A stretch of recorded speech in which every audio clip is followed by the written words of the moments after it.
আসসালামু আলাইকুম। আমি মুন্সিগঞ্জ থেকে মিলি বলছি। মিলি কিচেনে আপনাদের আরেকবার স্বাগত জানাই। আশা করি আপনারা সবাই খুব ভালো আছেন। আজকের পর্বে আমি আপনাদের তৈরি করে দেখাচ্ছি চিলি চিকেন।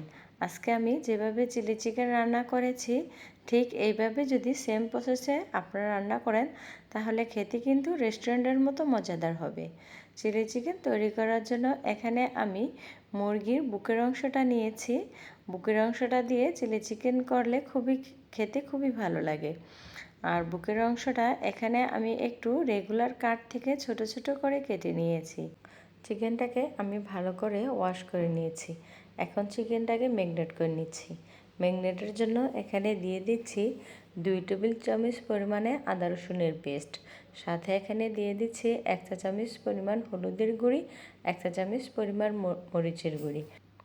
এখানে দিয়ে দিচ্ছি 1 টেবিল চামচ পরিমাণে সয়া সস, 1 টেবিল চামচ পরিমাণে ওয়েস্টার সস আর 1 টেবিল চামচ পরিমাণে হট টমেটো সস। সাথে এখানে দিয়ে দিচ্ছি স্বাদ মতো লবণ। লবণের পরিমাণটা খুবই অল্প দিতে হবে, কারণ এখানে সব রকম সসের ভিতরে লবণ রয়েছে, তাই লবণটা একটু বুঝে শুনে দিতে হবে। এখন আমি চিকেনগুলোকে হাত দিয়ে ভালো করে ম্যারিনেট করে নিচ্ছি। এ সময় কিন্তু চিকেনটাকে হাত দিয়ে ভালো করে চেপে চেপে ম্যারিনেট করে নিতে হবে, যেন মশলাটা ভালো করে চিকেনের গায়ে ঢুকে যায়। এইভাবে ম্যারিনেট করে আমি চিকেনটা রেস্টে রেখে দেব 2 ঘন্টার মতো।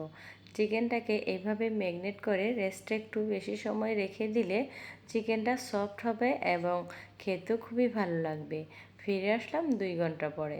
2 ঘন্টা পরে আমি চিকেনের ভিতরে দিয়ে দিচ্ছি 1টি ডিম, সাথে দিয়ে দিলাম 2 টেবিল চামচ পরিমাণে কর্নফ্লাওয়ার। এখন চিকেনটা আমি ভালো করে কর্নফ্লাওয়ার সাথে মেখে নিচ্ছি। মাখার সময় যদি মনে হয় এখানে আরও কিছু পরিমাণে কর্নফ্লাওয়ার দিতে হবে তাহলে আপনারা দিতে পারেন। এইভাবে মেখে বুঝতে হবে যে এখানে আর কতটুকু কর্নফ্লাওয়ারের প্রয়োজন হবে। আপনারা আপনাদের প্রয়োজন অনুযায়ী কর্নফ্লাওয়ার দিবেন, যতক্ষণ না পর্যন্ত চিকেনে একটি স্টিকি ভাব না আসে। চিকেনের কোটটা কিন্তু বেশি ভারী করা যাবে না, তাহলে খেতে ভালো লাগবে না। যেন কর্নফ্লাওয়ারটা চিকেনের গায়ে লেগে থাকে এইভাবেই কোট করে নিতে হবে। এখন আমি চিকেনগুলো ভাজার জন্য চুলায় একটি প্যান বসিয়ে দিলাম। দিয়ে দিলাম পরিমাণ মতো তেল।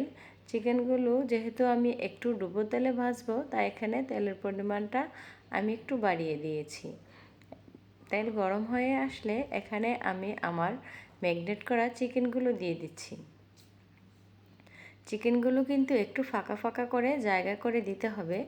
একেবারে গাদাগাদি করে চিকেনগুলো দিতে যাবেন না, তাহলে একটির গায়ে একটি লেগে যাবে, চিকেনগুলো দেখতে ভালো লাগবে না। চিকেনগুলো দিয়ে বারবার নাড়াচাড়া করার কোনো প্রয়োজন নেই। চিকেনগুলো যখন এক পাশ ভালো করে খুব সুন্দর একটি কালার আসবে, গোল্ডেন কালার, তখনই চিকেনগুলো উল্টিয়ে দিতে হবে। বারবার নাড়াচাড়া করার কোনো প্রয়োজন নেই। খুব সুন্দর একটি কালার আসাতে এখন আমি চিকেনগুলো উল্টিয়ে দিচ্ছি। আমার চিকেনগুলো ভাজা হয়ে গেছে। এখন আমি একটি পাত্রে চিকেনগুলো উঠিয়ে নিচ্ছি। চিকেনগুলো ভাজার সময় কিন্তু চুলার হিটটা মাঝারি হিটে রাখতে হবে, যেন ভিতর থেকে চিকেনটা হয়ে আসে। হাই হিটে রাখলে কিন্তু চিকেনটা উপর দিক থেকে পুড়ে যাবে, ভিতরে জুসি ভাবটা আসবে না। এখন আমি চিকেনগুলো উঠিয়ে নিলাম, আর অবশিষ্ট চিকেনগুলো আমি ঠিক একইভাবে ভেজে নিচ্ছি।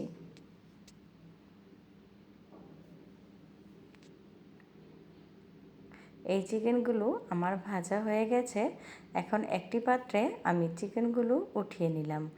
আর এখন আমি চিলি চিকেন রান্না করার জন্য চুলায় আরেকটি প্যান বসিয়ে দিয়েছি। আর এই প্যানে দিয়ে দিচ্ছি চিকেন ভাজার তেলটা। চিকেন ভাজার তেল দিয়ে কিন্তু চিলি চিকেনটা রান্না করলে খেতে একটু বেশি ভালো লাগে। আর তেল যখন গরম হয়ে আসবে, এই পর্যায়ে আমি এখানে দিয়ে দিলাম 2টি রসুন কুচি। এখানে আমি মাঝারো সাইজের 2টি রসুন ভালো করে কুচি করে নিয়েছি। রসুন কুচিটা দিয়ে এখানে আমি দিয়ে দিলাম 1 চা চামচ পরিমাণে আদা বাটা। এখানে কিন্তু রসুনের সাথে শুধুই আদা বাটা দিয়েছি। এখন আদা বাটা আর রসুনটা একসাথে ভালো করে আমি একটু ভেজে নেব। হালকা একটু ভাজা হয়ে আসলে এই পর্যায়ে এখানে দিয়ে দিচ্ছি 1 মুঠো পরিমাণে পেঁয়াজ কুচি। এখন আদা, রসুন আর পেঁয়াজ কুচিটাকে আমি খুব সুন্দর করে ভালো করে একটু ভাজা ভাজা করে নিচ্ছি। আদা, রসুন, পেঁয়াজ যখন খুব সুন্দর করে ভাজা ভাজা হবে তখন খুব সুন্দর একটি অ্যারোমা আসবে। আর এরকম যখন ভাজা ভাজা হয়ে যাবে এই পর্যায়ে এখানে দিয়ে দিতে হবে 10-12টি শুকনো মরিচের পেস্ট।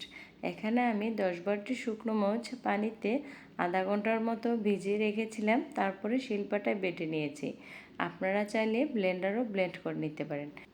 এই পর্যায়ে কিন্তু অবশ্যই শুকনো মরিচের বাটাটা দিতে হবে। আপনারা যে রকম ঝাল খেতে ভালোবাসেন ঠিক ওই রকমই করেই শুকনো মরিচটা বেটে নেবেন। আমি ঝাল খেতে একটু বেশি ভালোবাসি, তাই এখানে 10-12টার মতো শুকনো মরিচ আমি বেটে দিয়েছি। এই পর্যায়ে কিন্তু একটু পানি দিয়ে মশলাটাকে ভালো করে কষিয়ে নিতে হবে। মশলাগুলো ভালো করে কষানো হয়ে গেলে এই পর্যায়ে এখানে দিয়ে দিচ্ছি ভেজে রাখা চিকেনগুলো আমি ভালো করে নাড়াচাড়া করে মশলার সাথে মিশিয়ে নিচ্ছি। এইভাবে মশলার সাথে চিকেনগুলো ভালো করে মিশিয়ে নিতে হবে। এ পর্যায়ে চিকেনগুলো মশলার সাথে একটু কষানোর জন্য দিয়ে দিচ্ছি সামান্য পরিমাণে পানি। এখানে আমি হাফ কাপের মতন গরম পানি দিচ্ছি। গরম পানিটা দিয়ে আমি চিকেনটাকে ভালো করে মশলার সাথে মিশিয়ে নিচ্ছি। এই সময় কিন্তু চুলাটাকে হাই হিটে রাখতে হবে। এখন আমি চুলাটাকে হাই হিটে রেখে চিকেনটাকে ভালো করে কষিয়ে মাখো মাখো করে নিচ্ছি। চিকেনটা মাখো মাখো হয়ে আসলে এই পর্যায়ে এখানে আমি দিয়ে দিচ্ছি পেঁয়াজের পাতাগুলো, সাথে এখানে ক্যাপসিকাম দিয়ে দিচ্ছি। এখানে আমি 3 কালারের ক্যাপসিকাম দিচ্ছি। আপনারা আপনাদের পছন্দ অনুযায়ী সবজি ব্যবহার করবেন। ক্যাপসিকামগুলো দিয়ে আমি ভালো করে নাড়াচাড়া করে নিচ্ছি। ক্যাপসিকাম বা এই ধরনের সবজি দিয়ে কিন্তু চিলি চিকেন আর বেশিক্ষণ রান্না করা যাবে না, তাহলে সবজির কালারটা নষ্ট হয়ে যাবে। চিলি চিকেনে সবজিগুলো অ্যাড করার জন্য এখানে আমি দিয়ে দিচ্ছি সামান্য পরিমাণে লবণ। চিলি চিকেনে কিন্তু লবণের পরিমাণটা একটু বুঝে শুনে দিতে হবে, কারণ চিলি চিকেনে কিন্তু নানান রকমের সস ব্যবহার করা হয়। আর নানান রকমের সসে কিন্তু লবণটা দেয়াই থাকে, তাই চিলি চিকেনে বুঝে শুনে একটু লবণটা ব্যবহার করতে হবে। এখন চিলি চিকেনটাকে আমি ভালো করে নাড়াচাড়া করে নিচ্ছি। এই পর্যায়ে চিলি চিকেনে দিয়ে দিচ্ছি 1 টেবিল চামচ পরিমাণে টমেটো হট সস, 1 টেবিল চামচ পরিমাণে রেড চিলি সস। এখন সসের সাথে চিকেনটাকে নাড়াচাড়া করে ভালো করে মিশিয়ে নিচ্ছি। আপনারা চাইলে এইভাবেও চিলি চিকেনটা খেতে পারবেন। আর কেউ যদি গ্রেভিযুক্ত চিলি চিকেন পছন্দ করে তাহলে এই পর্যায়ে দিয়ে দিতে পারেন 1 কাপ পরিমাণে পানি। পানিটা কিন্তু অবশ্যই গরম হতে হবে। পানি দিয়ে চিলি চিকেনটাকে আমি ভালো করে নাড়াচাড়া করে নিচ্ছি।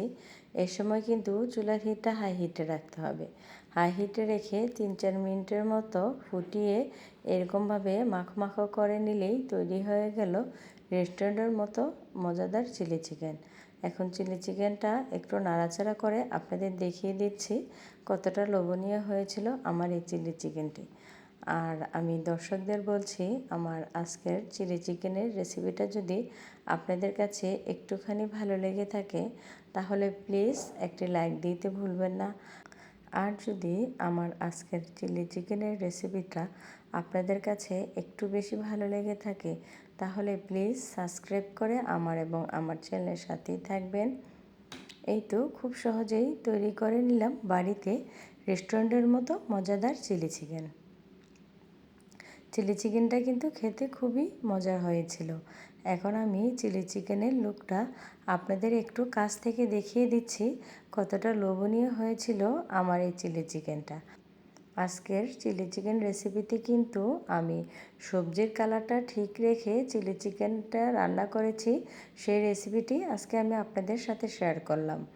আর এই চিলি চিকেনটা কিন্তু রুটি, পরোটা, ফ্রায়েড রাইসের সাথে খেতে কিন্তু খুবই ভালো লাগবে। আর আমি যখন ভয়েস দিচ্ছি তখন কিন্তু অলরেডি চিলি চিকেনটা আমার খাওয়া হয়ে গেছে। এখন একটি সার্ভিং বলে সার্ভ করে আপনাদের দেখাচ্ছি কতটা লোভনীয় হয়েছিল আমার এই চিলি চিকেনটা। আমার আজকের চিলি চিকেনের রেসিপিটি যদি আপনাদের কাছে একটুখানিও ভালো লেগে থাকে তাহলে প্লিজ সাবস্ক্রাইব করতে ভুলবেন না। আর কথা বাড়াচ্ছি না, বিদায় নিচ্ছি। আল্লাহ হাফেজ। সবাই ভালো থাকবেন, সুস্থ থাকবেন, শুভকামনা রইল।